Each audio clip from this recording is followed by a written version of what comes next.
Hi, let's talk albums. For a bit over 2 years now, I've been trying to get more into music, specifically albums. I'm a big fan of albums. I also collect records, which you will be able to see later in the video. Today, I collected 20 albums that came out in 2025 that I listened to, and well, that I have an opinion on. As a short disclaimer, this video is much longer than my usual output, so it won't be as tightly edited as my other videos. It's mostly just gonna be like random gameplay in the background. But obviously I'll still throw up some stuff, including some of my favorite songs from the album that I'm currently ranking. This list will include 3 albums that had their original release the year before, but put out deluxe versions in 2025. I only really included these because I wanted to talk about these ones specifically, and because I wanted to have an even 20 albums to rank. But I want to say that none of the albums I included I think are bad. Most of the bottom ranks will just be albums I couldn't really get into, so if your fave is ranked low, please take it personally. With that out of the way, let's start with number 20, which is Spaghetti by LE SSERAFIM. Look, LE SSERAFIM. When I said I wanted an album, this is not what I meant. I mean, you may even be confused why this is even on the list, but yes, this is an album. This was one of the 2 big releases that they had in 2025. And it consists of 2 songs and a bunch of different versions of those 2 songs. Look, I don't even think the songs are bad. Spaghetti is good. Pearlies is alright too. I just, this is not one of their best songs. This is no Crazy.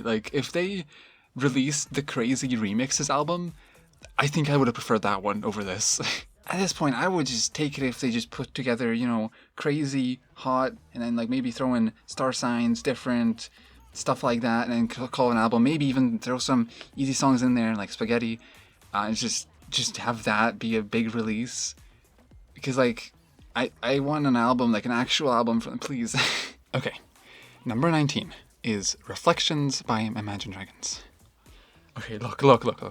I really tried to get into this one. I really did. But I don't really like any songs from this. I think A-OK is alright, and that's kind of it. I don't really like any other songs from this, but I think the existence of this album is really cool. I think they should do this for other albums too. This particular selection of songs was just not for me. Let's move on. Number 18 is Alter Ego by Lisa. I like this one. I think there's a lot of fun songs in here, not particularly for me. I couldn't really get into any of the songs, and it's just kind of all over the place. It's not very coherent. There's also not much of a theme. But so yeah, overall I'm gonna say that this is a really cool debut project, but maybe not for me. Not as an album, it doesn't really work for me. Next is the Wicked for Good soundtrack, and well, I think it's nice. The performances are good, but yeah, this movie just didn't have much to work with. Since all the actually good songs are in Act 1, I totally get them adding 2 originals. But at the same time, those original songs are not that interesting, sadly. I kinda wish they just did a CD release of both movie soundtracks. That would actually be really good, but yeah, by itself it's not something I want to come back to listen to. I actually really like the Wicked movies, by the way. It's kind of unrelated, but yeah, I'm a big fan of them.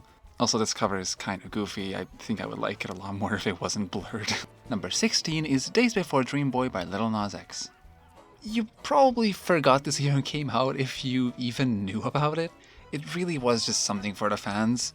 Now, can you even really call this an album? Well, this was supposed to be just a part 1 to the actual album, presumably titled Dream Boy, but the project was completely halted after this version of the album released.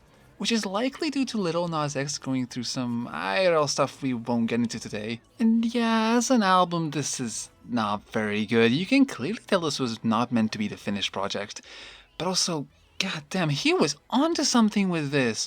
What we have is just really cool, and we got some pretty fun songs out of it, and visually, it was just so awesome. I really hope he continues this era. And my number 15 will be Conan Gray's Wishbone. This one's, okay, so I only recently got into Conan Gray, and I listened to Super Ache, and I thought that was a really cool album. I liked a lot of songs from it. And so I was excited for this new album when it released, and it's just kind of the same thing, which is not necessarily bad, and I think there's an incredibly strong theme here. And overall, like, the songs are pretty alright. Like, I like some of them. Okay, not that many from this one, but as an album, this is still really good though. Like, this is still really good, so it's above the other ones. But again, it's not something that I could really get into, which is why it's just not that high on my list. Next, we have Baby No Money by Baby No Money. So, I only found out about this album because Twitter randomly suggested it to me, and I was like, huh, that's a cool cover, and this guy seems cool, so I'll check it out, even if it's not really my style. But I ended up liking it quite a lot. Sure, okay, not every song was a hit, but there were some that I'm still obsessed over. So hell yeah, Baby No Money, good job. It's awesome. Next is Midnight Sun by Zara Larsson. I originally had this album much lower in the ranking, but after listening to it more, it started to really grow on me. And yeah, it's really good. Still not something I'm super into, but I can appreciate what it's doing. I'm a big fan of this cover, and I think the visual identity of the album is a lot of fun, so yeah, I think its higher place is well earned. Number 12 is Bite Me from Renee Rapp. You know, I like this one. I think this is a really cool album. The cover is kind of random and there's not much of a really strong theme here, which is why I can't really put it higher, but I did like a decent amount of the songs and I like listening to it. Up next at number 11 we have Don't Click Play by Ava Max. Now, I decently like Ava Max. I like a lot of her previous songs, so I was very excited for this release, even if I didn't follow it that closely. When it came out, I listened to it on release day, and yeah, it's pretty good. I think this is probably her best work. The cover is good, the album is coherent. I just like it. It's a pretty decent one. That's why it's in basically the middle of the list. But yeah, I will say there weren't any like songs that I was super obsessed over. Like, every album from this point on has at least one song that I was really obsessed over.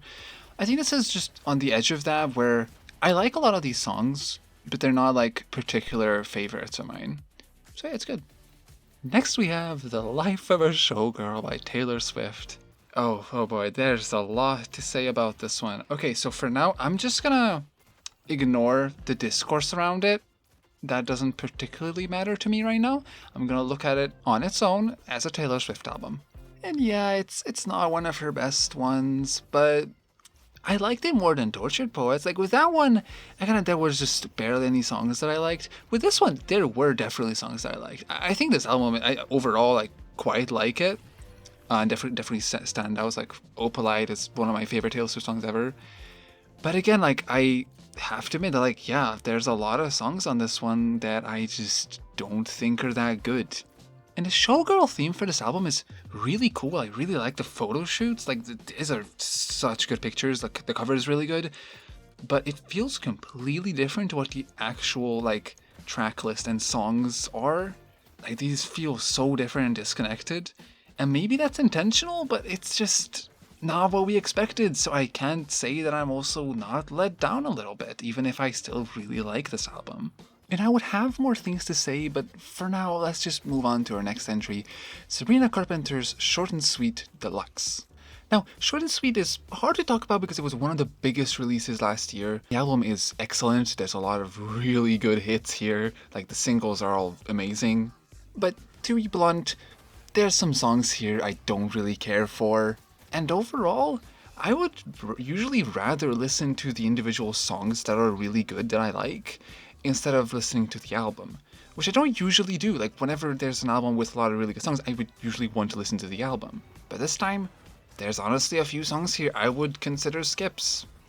Yeah, I know. And then the deluxe came out, and honestly, I like it. There's two really good songs in this one. Busy Woman and 15 Minutes feel like they should have just been on the main track list. They could have genuinely been like lead singles and would have done incredibly well. And also, this cover is really good. It honestly just should have been the standard cover. I really like it. It's so much better. And everything that I said here kind of brings us to our next album, Man's Best Friend by Sabrina Carpenter, which was her main release this year. And the reason that it is above the Short and Sweet Deluxe is because, as an album, I like listening to this one way more. Yeah, the highs are not as high as Short and Sweets, but there's also no skips on the album. And still, there's a lot of songs that I really like here. So yeah, I know, it's weird that I have Man's Best Friend above Short and Sweet, but what can I say? I think it makes sense for me. Alright, for this next entry, I'm gonna tell you a little story. I walk into a record store and I look around, as you do, and under the alternative music section, I see this one album with this really cool cover with like these two cats on it. And I'm just like, whoa, that's a really cool looking cover. I'm gonna check this out. And I've actually done this a couple of times, but this is the first time when I've listened to it and I genuinely really liked it. Like, okay, it took me a second to get into, and I still don't love like every song from this album, but god, the songs that hit really do hit. And this album is Lost in Heaven, High as Hell from Chase Atlantic. This album came out in 2024, but I only found out about it the next year. And I really got into it. There's so many good songs like Ricochet, Hours Lost, Demon Time. There's so many good ones. And I was incredibly excited when they started to release extra songs for the deluxe. First was Face Down, which is literally one of my favorite songs ever, period. But sadly, we only ended up getting 4 extra songs, which, I did kind of wish it was like 5 or something. But still, 3 out of those 4 songs are incredible, so I'll take it. Hell yeah, really good. The only thing I wish they did is I really wish they did a deluxe vinyl drop, because those extra songs I would love to have on vinyl. So you can definitely count me as a Chase Atlantic fan from now on. Hell yeah, I actually went back and listened to a bunch of their older stuff. It's really, really good. So I do heavily recommend their stuff, but also it's kind of different. It took me a while to get used to. It has this more hip-hop style, which I don't usually like. But if you really do get into it, it can be incredible. So I recommend it. Number 6, Escape of Demon Hunters. And yes, I already made an entire video on all the faults of this album, so go watch that if you are interested. But obviously, all the original songs are incredible, 10 out of 10 masterpieces, but the album itself doesn't work that well because many things are pulling it back. What I will touch on are the things that happened since the video. Firstly, we got a deluxe version, kinda, which includes the Hunter's Mantra and Genu's song, which is really cool, but I also feel like they could have done more with that. Anyway, and secondly, we did get a bunch of really cool vinyl variants. There's some really cool ones here. I'm just gonna put them up on screen. They are sick. I love the golden version and all the 7 inches, but yeah, let's just move on because I've already talked about this. Now, if you told me a year ago that a new album by Ed Sheeran would make my top 5 albums this year, I wouldn't have believed you. But here we are, because number 5 is Play by Ed Sheeran. I didn't expect to like this one that much. I just saw it was coming out, I pre-saved, and I was like, you know what, sure. I mean, might as well get into a new Ed Sheeran album, because I did actually like Equals and some few songs from him, so why not? And I saw a little more. The music video for that was really cool, and I actually really liked the song. I even covered it pretty soon after its release. And the album itself, it's really good. I haven't really heard a lot of people talk about it. I actually don't know anyone else who's even listened to it, so I guess I'm like the only fan of this album, but it is good. It's got a consistently really good track list. I like Camera, Don't Look Down, Opening. Oh god, Opening is so good. Sapphire, Azizam. There's so many good ones. And then there were even some more songs released. And War Games is so good. That should have been on the main track list. Anyway, so there was also a deluxe version released, which had basically twice the amount of songs on it. And I did listen. There were some alright songs, but I think the original track list makes sense that those were the songs that made it and these ones didn't. So yeah, but it was still good. So yeah, again, I mean, he made it to number 5. The only reason it's not higher is because I like these 4 albums more. And speaking of, these top 4 were incredibly difficult to choose. I kept going back and forth on which one should be first place, so just know that it was a pretty close race for these ones. Number 4 is the Hazbin Hotel Season 2 soundtrack. It was gonna be hard to compete with Season 1 soundtrack, but they really did do it. Both seasons are consistently good in terms of music. Honestly, there are no misses here. I like every single song. Maybe in Season 1 there were some lesser good ones, but in Season 2, absolute bangers. I can't forget to mention the legendary track run that goes from Vox Populi to Brighter. Those are all 10 out of 10s. So overall, this soundtrack did everything right. And honestly, I sometimes think it could have been number one. The only reason it's not higher is because while I like every song, none of them became one of my favorite songs of all time. Which obviously it doesn't need to, but every album above this has at least one of those. At number 3, I have Mayhem by Lady Gaga. God, I was so scared for this album before Disease. Because while I loved her last album, Chromatica, a lot of the stuff she did in between the releases, including Die With A Smile, Harlequin, or Love For Sale, I did not like. And I was so worried that Die With A Smile's style would be what her next album would go for. Thankfully, that did not happen. What we did end up getting is an incredible set of songs which eventually became my favorite project of the year. The album is filled with banger after banger that became all-time favorites, and it ended up being my most listened to album on Spotify. So now, having said all that, how is it only my number 3 if it was my favorite project? Well, honestly, the album doesn't really do anything for me visually. It's not bad, but yeah, I don't really like it.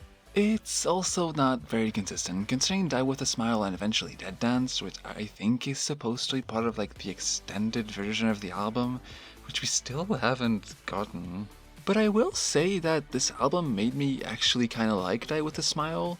I mean, a lot more than I did before, and it's mostly thanks to Blade of Grass. And look, for now, that's all I'm gonna say. I think I've made my point clear enough. Let's move on. Number 2 is Set It Off's self-titled album. Oh, okay, so if you don't know, Set It Off is my favorite band slash artist, and their last album, Elsewhere, is literally my favorite album ever, so I was very hyped for the next album, even though I really wish Elsewhere got a deluxe. Like, I'm sorry, but yeah, okay, whatever. I was excited for their next release nonetheless. And the many singles we got for the album were honestly all amazing.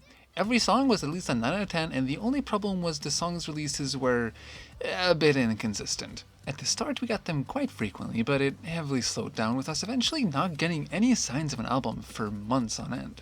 So, to be honest, the hype really did die down for me earlier this year, and eventually we did get Rotten, which was cool, and the announcement for the album, which was 4 months away with only 5 new songs.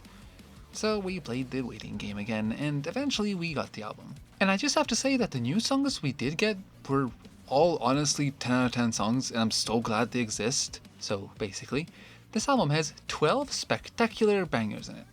But the tracklist is a bit of a mess. It doesn't feel very intentional, not to mention many of the songs are pretty damn similar, which this is honestly the first Set It Off album where I noticed that.